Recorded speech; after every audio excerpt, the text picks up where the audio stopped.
No operation, no pain killer injection ద్వారా మోకాలు మరియు నడుము నొప్పులకు దీర్ఘకాలిక పరిష్కారం. డాక్టర్ ప్రకాష్ గుడిపూడి. 18 ఏళ్ల అనుభవం, 8,000కు పైగా హ్యాపీ పేషెంట్స్. సంప్రదించండి. ఎలైడ్స్ pain and pain management centre, Hyderabad.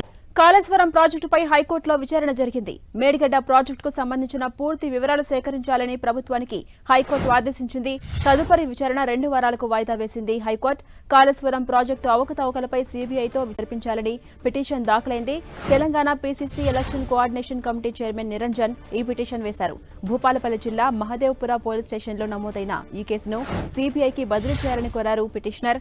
Medigadda బ్యారేజీ కుంగిపోయిన అంశంపై పిటిషనర్ ఇప్పటికే పలు అనుమానాలు వ్యక్తం చేశారు.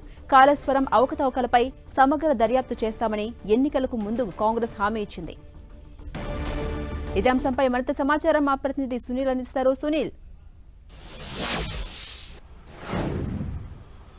కాళేశ్వరం ప్రాజెక్టులో మేడిగడ్డ బ్యారేజీ కుంగిపోవడంపై ఇప్పటికే భూపాలపల్లి జిల్లా మహదేవ్పురం పోలీస్ స్టేషన్లో కేసు నమోదైంది. ఆ కేసుని సిబిఐ చేత దర్యాప్తు జరిపించాలి. దీంట్లో చాలా అవకతవకలు జరిగాయని పెద్ద ఎత్తున ఆరోపణలు వినబడుతున్న నేపథ్యంలో హైకోర్టులో 2 పిటిషన్లు దాఖలు కావడం జరిగింది. అయితే ఈ పిటిషన్పై విచారించినటువంటి కోర్టు పూర్తి వివరాలతో, అంటే చీఫ్ సెక్రటరీ దగ్గర పూర్తి వివరాలు తీసుకొని రావాలి. ఎందుకంటే ఇప్పటికే మనం చూసాము, నేషనల్ డ్యామ్ సేఫ్టీ అథారిటీకి అనేక ఫిర్యాదులు కూడా రావడం జరిగింది.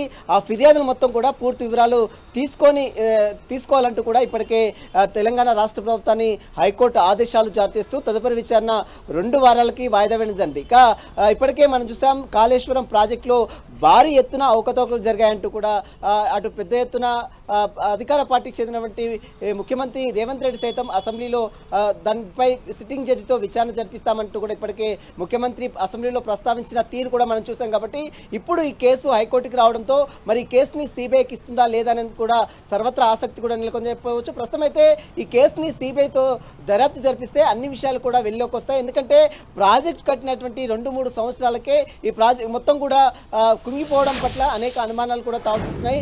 దీనిపై ఇప్పటికే మనం చూసాం, మేడిగడ్డ ప్రాజెక్టు కుంగిపోవడం పట్ల అటు వరంగల్, భూపాలపల్లి జిల్లా మహదేవ్పురం పోలీస్ స్టేషన్లో ఇప్పటికే కేసు కూడా నమోదు కావడం జరిగింది.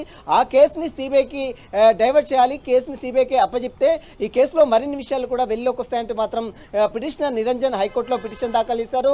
దీంతో పాటు ఇప్పటికే చాలా ఫిర్యాదులు కూడా నేషనల్ డ్యామ్ సేఫ్టీ అథారిటీకి కూడా చాలా ఫిర్యాదులు కూడా అందాయి. ఆ ఫిర్యాదులు మొత్తం కూడా పనిలోకి తీసుకోవాలంటూ కూడా పిటిషనర్ ఈరోజు కోర్టు దృష్టికి తీసుకురావడం జరిగింది. ఈ రోజు విచారించిన కోర్టు చీఫ్ సెక్రటరీ దగ్గర ఇంకా పూర్తి వివరాలు కూడా తీసుకొని ఆ కోర్టుకు రావాలంటూ కూడా ఇప్పటికే పిటిషనర్లకు తెలంగాణ రాష్ట్ర ప్రభుత్వానికి హైకోర్టు ఆదేశాలు జారీ చేస్తూ తదుపరి విచారణ 2 వారాలకు వాయిదా వేయడం జరిగింది.